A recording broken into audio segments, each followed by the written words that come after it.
سڵاو ڕێز هاوڕێیان بابەتی کێشەکانی ناوبنەماڵەی بارزانی بە تایبەتی کوڕەکانی ئەدریس مەڵە مستەفا و کوڕەکانی مەسعود مەڵە مستەفا بابەتێکە زۆر کۆنە لە سەردەمی ئەدریس بارزانیەوە هەبووە پێش وەفاتی بکە هەڵبەت جارێک ترشمان باس کردووە کە حەمایل خان تەسفیەی کوڕەکانی ژنی یەکەمی مەڵە مستەفایدا ژنی دووەمی کە دایکی ئەدریسە یەک کوڕیە وەر ئەدریس لەگەڵ ئەوانی چی نەکرد بەڵام هەوڵیدا کە ئەدریس هەموو کارێک بکە لە پێناوی مەسعوددا هەرچەندە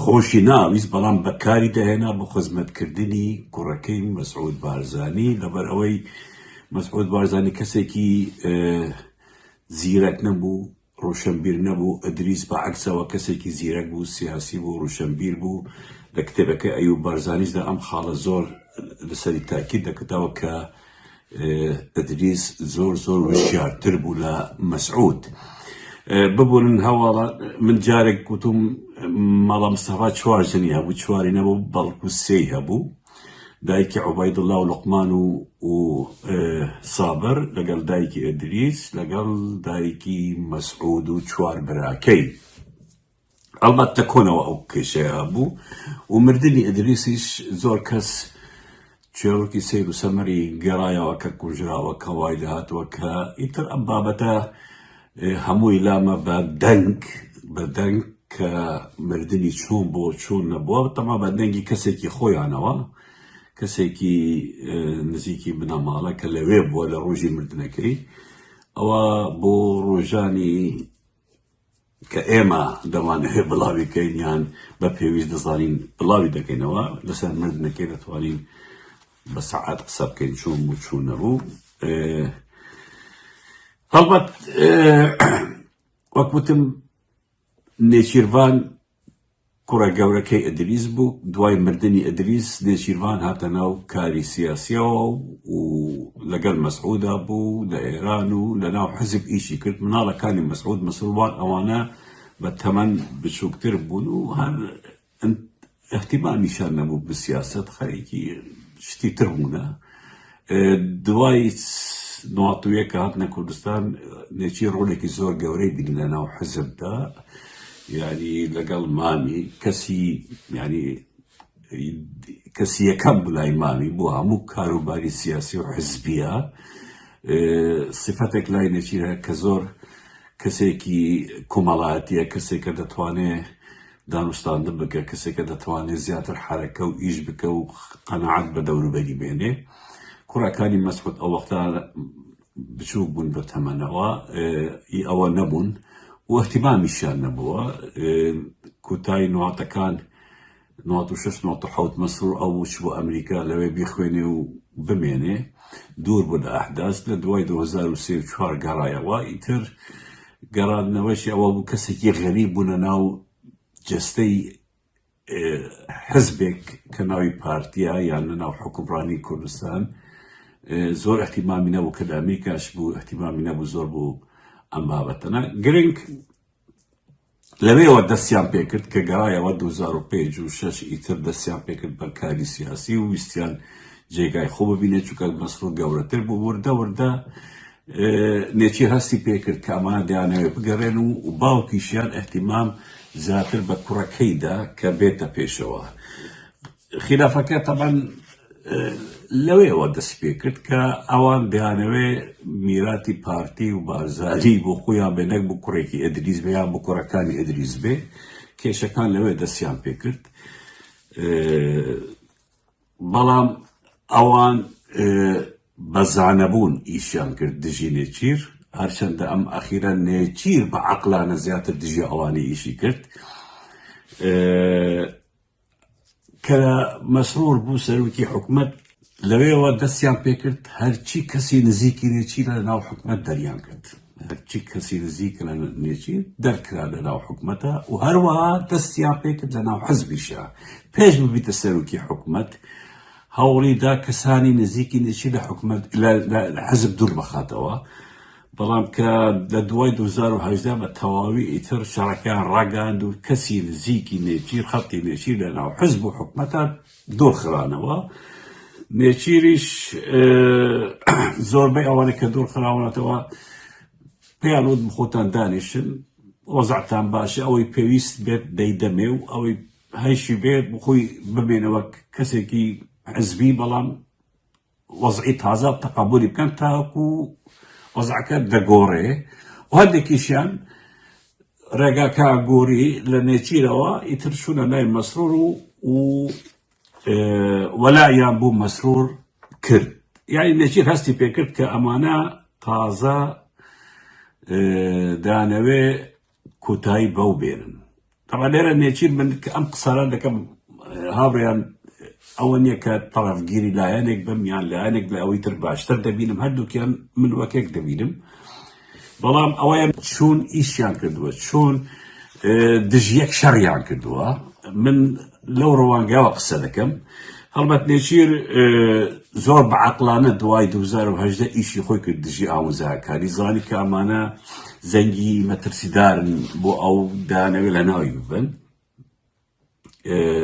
ئیشێکی زۆر قۆڵی کرد، زۆر نهێنی کرد دژی ئەوان، ئەمەش لەو باوەرم سەری گرت. من لێرە شەڕەکەی کوڕەکانی مەسعود لەگەڵ نێچیرە بە 3 مەرحەلەدا. مەرحەلەی یەکەم ئەوە وەکوتم شەڕی نێچیر لە ناو حکومەت و حزبدا بێپەڕوباڵ کرد، هەموویان لێ دەرکرد. شەڕی دووەم، مەرحەلەی دووەم پلانەکەی کوڕەکانی مەسعود، طبعا هەموویشی بە ئۆکەی باوکیان بووە، بەڵام نەک سنوورەکان تێپەڕن. دایمەن مەسعود بارزانی هەوڵی داوە سنوورێک بێڵن، نەیویستووە نێچیر لە ناو بچێ، بەڵام ویستوێتی کوڕەکانی بەهێزتر بن لە نێچیرە. مەرحەلەی دووەم ئەوە بوو کە هەوڵیاندا لە ڕێگای کوڕی نێچیر ئەدریس، یعنی ئەوە بۆ یەکەمی جارە ئەو شتە بۆتان باز دەکرێ. کوڕی نێچیر کە دەبیتە خوشکەزای مەسرور، هەوڵیاندا لە ڕێگای ئەدریسەوە شەڕی برەکانی نێچیری پێ بکەن. فعلا ئەدریس فترەیەک لەگەڵ مامەکانی زۆر خراپ بوو، دەستی پێکرد بوو. ئەمەش لە دوای 2020 ینی ئەو 2021-22 وەزعی ئەدریس لەگەڵ مامەکانی زۆر خراپ بوو، بەڵام لە ئاخیری ئەدریس یەک شت تێگەیشت کە ئەمە پلانێکە خاڵەکانی دەیکەن کە دژایەتی بەراکانی نێچیر بکە یان مامەکانی بکە، و مەبەستیان ئەوەیە لاوازکردنی نێچیرە، کەواتە لاوازکردنی باوکی ئەدریسە. ئەمە لێرە بوو خاڵێکی زۆر گرنگ بۆ ئەدریس کە دەست لەو پلانە قڕێژە بێنێ کە خاڵەکانی پێی دەکەن. ئەوە بوو وازی لەو شەڕی هێنا لەگەڵ براکانی نێچیر یا لەگەڵ مامەکانی، و عیلاقەی گەڕاندەوە وەک جاران، و زیاتر تەڕەفگیری باوکی کرد کە زانی باوکی لە مەترسیدایە، باوکی لە مەترسێکی زۆر گەورەدایە. ئەدریس ڕۆڵێکی زۆر گەورەی بینی بوو دیفاعکردن لە باوکی و ئیش و کاری بزنسەکانی پەیوەندیەکانی زۆر ئیشی گەورەی کرد. و دەیبینن ئەدریس تاکە کەسێکە ئەتوانی بڵێ تەحەدای کوڕەکانی مەسعود دەکە، حسابیان بۆ داکە و لێشیان ناترسێ، و ئەوەی دەیەوێ دەیکە و ناتوانن بیوەستێنن. یعنی من دەڵێم ئەدریس پاڵپشتێکی زۆر گەورە بوو لە ناو بنەماڵە بوو باوکی. توانی پێیان بڵێ ئەگەر باوکشم قسە نەکە، ئەگەر باوکشم بێدەنگی هەڵبژارد بێ، من وەڵامتان نەدەمەوە. و ئەم مەسەجە گەیشتە خودی مەسعود بارزانی و خودی کوڕەکانیشی. ئەمە مەرحەلەی دووەم بوو. مەرحەلەی سێم کە وەکوتمان نێچیر بێپەڕوباڵ کرا، ئەوەی دووەم ئەدریس بوو سەری نەگرت. سێەم دەستیان پێکرد شەڕکردن خۆیان لەگەڵ براکانی نێچیر. هەڵبەت نێچیر 4 برای هەیە پێش بوون، چونکە نێچیر و دلۆڤان کە وەفاتی کردووە دوانە بوون. یوسف و عەباس ئەوانیش دوانە بوون، لەگەڵ ڕەوان و لەگەڵ بارز. خۆیان 6 برانە، بەڵام یەکێک وەفاتی کردووە ئێستا پێش ماون. بنا ماڵەکە مەسعود و کوڕەکانی هەوڵیاندا شەڕی براکانی نێچیر بکەن، بەڵام لەگەڵ بارزە کەمتر لەبەر ئەوەی بارز خێزانی بارز و خێزانی مەسرور خوشکن و کچی سابرن. دوای ئەوە بارز پەیوەندیەکی تایبەتی هەبوو لەگەڵ مەسعودە، بە تایبەتی لە سەفەرەکانی بوو دەرەوە کە زۆربەی زۆری هەرە سەفەرەکانی بارزی لەگەڵدا بوو، بەڵام لەواجیان هەبوو دەرناچوو. هەوڵیاندا لەگەڵ بارز کەمتر شەڕ بکەن، بەڵام لەگەڵ یوسف، لەگەڵ عەباس، لەگەڵ ڕەوان شەڕێکی زۆر گەورەیان کرد. یعنی دەبینین براکانی نێچیر هیچیان لە ناو حزبە هیچ وەزیفەیەکیان نییە، لە ناو حکومەتە هیچیان هیچ وەزیفەیەکیان نییە. تەسەوور دەکەن، من شتێکتان پێ بڵێم بە ئەوەش نهێنیەکە، یەکێک لە براکانی نێچیر لە سەرەڕەش دەرکرا وتی ماڵەکەتش لێرە ئەبێ بیبەی. ئەمە پێش 3 ساڵ بوو. برای نێچیر بارزانی لە ماڵەکەی دەرکرا لە سەرەڕەش، هات لە بارزان لە گوندێک بخۆی دەوێت دەژی. یعنی کێشەکە ئەو نەقۆڵ بووە کە دەربکرێ. بابەتی ڕەوان ئێستا بووی نییە لە ناو بارزاندا هەولێر ناڵن بە پێشە سیارەی حیمایە بگەڕێ. پێیان وتووە بە براکانی نێچیردا وتووە کە دەگەڕن لە 1 سیارە زیاتر یان 2 لەگەڵ ئێوە نابێ بە مەوکب و حیمایەکی زۆر لە بارزان هاتوچوو بکەن. بەڵام نەوەیەکی مەسعود بارزانی یان کوڕێکی بە سەدان سیارە لە ناو بارزان هاتوچوو دەکات. ئەمە لێرە وتم مەرحەلەی سێم بوو، شەڕی بەرامبەر براکانی نێچیر. وەزعی براکانی نێچیر بەگشتی حتا بارزش لە باقیرا زۆر خراپە، باش نییە. نێچیریش بێدەنگی ڕاگرتووە لە بەرامبەر ئەو شەڕی کە لەگەڵ براکانی دەکەن. بەڵام من دێمە خاڵێکی تر کە نێچیر لە 2018ەوە چی کرد.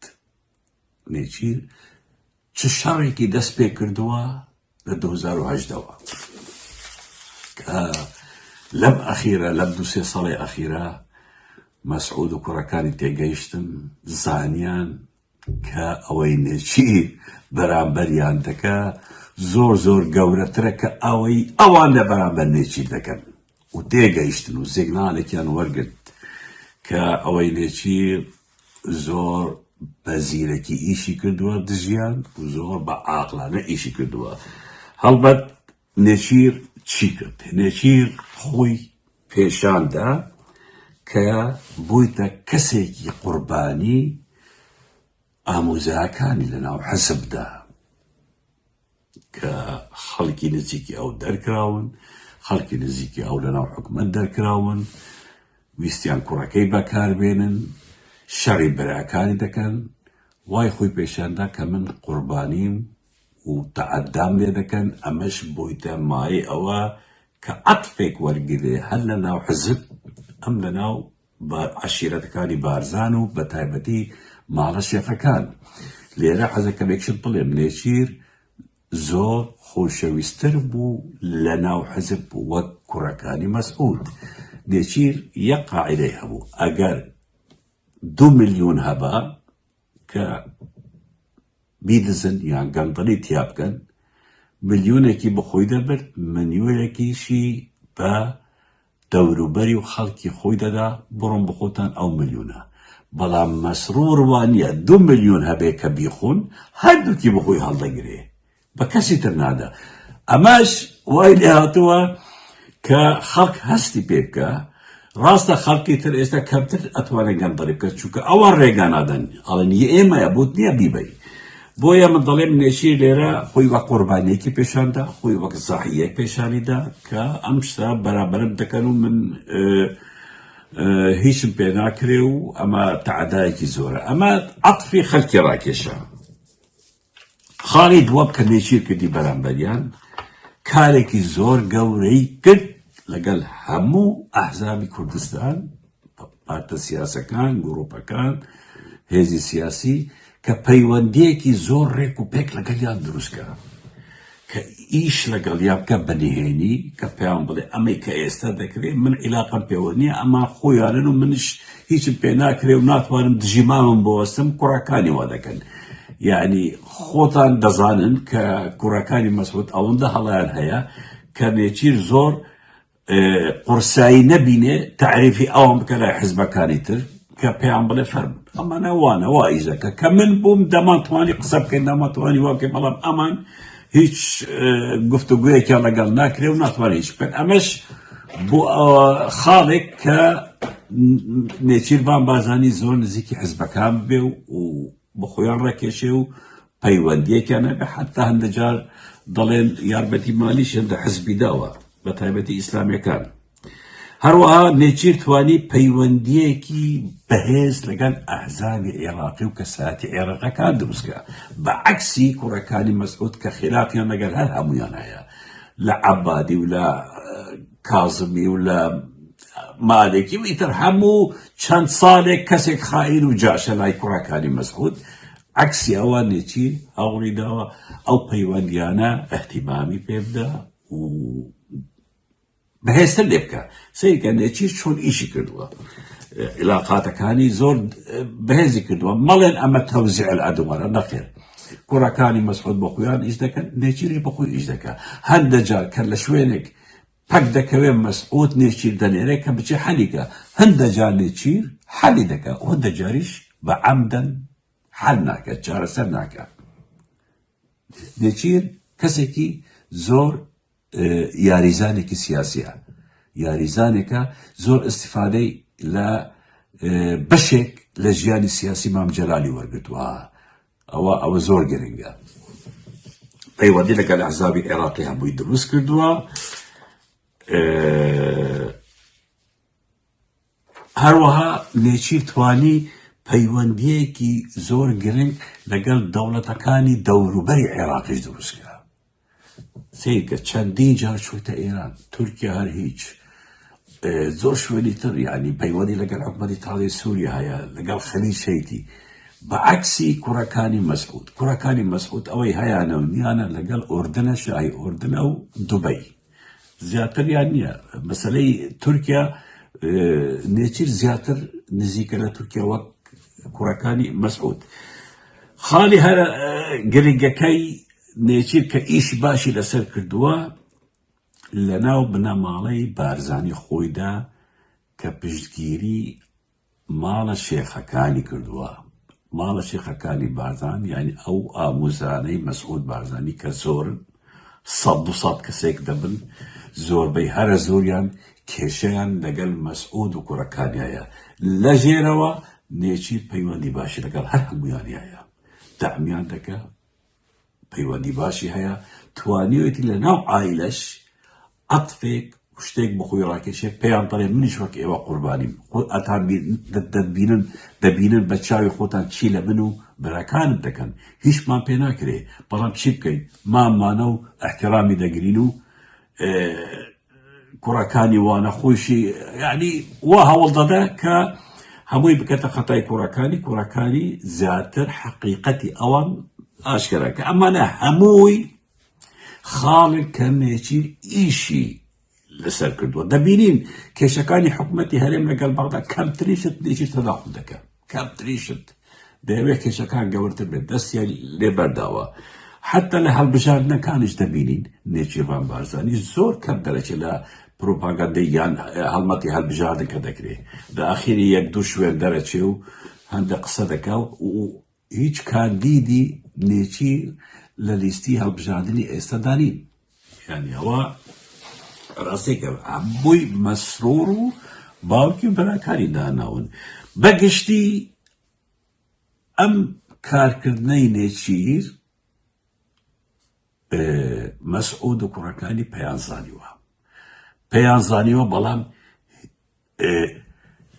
بەڵگەیەک نییە کە ئەمە بڵێن شەڕی ئەلان کردووە دژی ئەوان. کابرا بە سیاست چوویدە بۆ خۆی ئیشی کردووە و ئیشێکی بە نهێنی و بە جوانی، بەعەکسی ئەوە کە هەموو ئیشێک دەکەن دژی نێچی بە عەلەنی دەکەن و لەناو حزبە کەس ناوەرێ بڵێ من تەرەفگیری نێچیرم، لەناو حکومەتە هەروە لە کاندیدەکانی حزب لە کۆنگرەی حزب تا ئاخیری ئەمانە هەمووی بە عەلەنی دەکەن. ئەوەی نوێنەری حکومەت بینیتە کە دژی ڕوودا و قسەی کرد. یعنی ئەوان شەڕەکەیان عەلەنی کردووە بەڵام ئەم بە نهێنی کردووە. من لێرە بۆچوونێکم هەیە. بۆچوونەکەی من ئەوەیە کە ئەگەر پارتی ببینێ وەک حزب سەرۆکایەتیەکەی سەرکێشەکەی بوو نێچیر دەمێنێ نەک بوو کوڕەکانی مەسعود. کوڕەکانی مەسعود کۆتاییان پێدێ. مەسعود خۆی کۆتایی پێ هاتووە باوەڕتان هەبێ لە نزیکەوە دەزانم هەموو شتەکە کوڕەکانی دەکەن، هەوڵ دەدەن کەمتریش جار دەربچێ قسە بکەیت، چونکە هەموو جارێکە دەرچووە قسەی کردووە فەزاحەتی دروست کردووە، شتی غەڵەتی وتووە، کێشەی دروست کردووە. بۆیە کوڕەکانی هەوڵ دەدەن کە کەمترین دەرکەوتن بێ. یعنی هەندێک جار بەرپرسێک شتێک دێت لە دوورەوە ڤیدیۆیەکی بوو دەگرن و قسە دەکەن، لە کوێ قسەکرد بێ مەسعود بەعەکسەوە گەڕێتەوە بۆ پارتی. و ئەم شەڕە من دەڵێم ئەخیرەکەی ئەوەی براوە بێ نێچیرە. من لێرە وەکوتم فەرقی هەردووکیان ناکەم، لای من هەردووکی وانە وەکیەکن، بەڵام من چۆن دەیان بینم، چۆن وەزعەکە دەبینم وا بوتان باز دەکەم. ئەوەی من دەڵێم ئەم زانیارانە کە بۆ ئێوە بەڵام کردووە، ئەم جۆرە شەڕانەی ئێدریسی براکانی فلان فلان، ئەمانە هەمووی زانیارینە. پەیوەندێکی قۆڵم هەیە لەگەڵ عەشیرەتەکانی بارزان، پەیوەندی قۆڵم هەیە لەگەڵ شێخەکانی بارزان، نەکی ئێستایە بەڵکوی پێشە ساڵێکە و زۆر نزیکم بەیان زۆر نزیکم لە کێشەکان دەهان و دەهان نهێنیتری ئەوان دەزانم، بەڵام ناتوانم ئێستا لە مەرحەلەیە باسیکە بوو بڵێم. بەڵام لە مستەقبەلە بوتان لەسەر دوو ژن قسەکەم، ئەویش حەمایل خێزانی مەڵە مستەفا و دووەم جەیرا خێزانی مەسعود بارزانی باز دەکەم کە دەوریان یان ڕۆڵیان چییە، چی بووە لەناو ئەو بنەماڵە، بڕیاری سیاسی کە پارتی دەدات یان مەڵە مستەفای داوە یان مەسعود بڕیارێکی داوە، چەند کارتێکردنی ژن لەسەریان هەبووە. ژن چ ڕۆڵێک دەبینێت لەناو ئەو ماڵە. زۆرجار کارەسات ڕوویداوە لەسەر بڕیاری ژن. هاوڕێیان دووبارە دەڵێم ئەمەی من باسم کردووە تەحەیوز نییە، بەڵکو واقعەکە وا دروست بووە. ڕاستە لە سلێمانیش ناکۆکەکانی لاهور و بابڵ گەیشتنە ئەنجامەکە کە بینیمان ئەو کارەسەتەی لالەزار بوو. بەڵام من لێرە دەڵێم مستەقبەلی پارتی ئەگەر بمێنێ بوو نێچیرە، مستەقبەلی یەکێتیش ئەگەر لاهور هەڵەی نەکرد بە بوو لاهور دەما. بەڵام لاهور هەڵەی کرد، قەلەی کرد، نەیزانی چۆن تەسەڕۆف بکە، بە قسەی کەسانی نەزانی کرد، ئەگینا داهاتوو یەکێتیش بوو لاهور دەما. بەڵام لاهور شەقێکی لێدا و بە دوای هەندە خەونە خەیاڵ گەڕا و نەتیجەکەی ئەوە بوو کە بینیمان کارەساتی لالەزار بوو، کوشتن و بریندارکردی خەڵکی بێتەوان و سچینکردنیان و بە بۆچوونی من سڵحێکش دەکرێ ئیتر ئەخیرەکەی. بەڵام لاهور خۆی دۆڕات لەبەر هەڵەکانی ئەگینا داهۆر دەیتوانی بە عەقلانە وەک نێچیر ئیشێکی زۆر باش بکە و بەڕەکە لەژێر قاچی دووکوڕەکەی مام جەلال ڕاکێشێ، بەڵام نەیتوانی. هاوڕێیان بمێنن لە خێر و خۆشیدا تا جارێکی تر.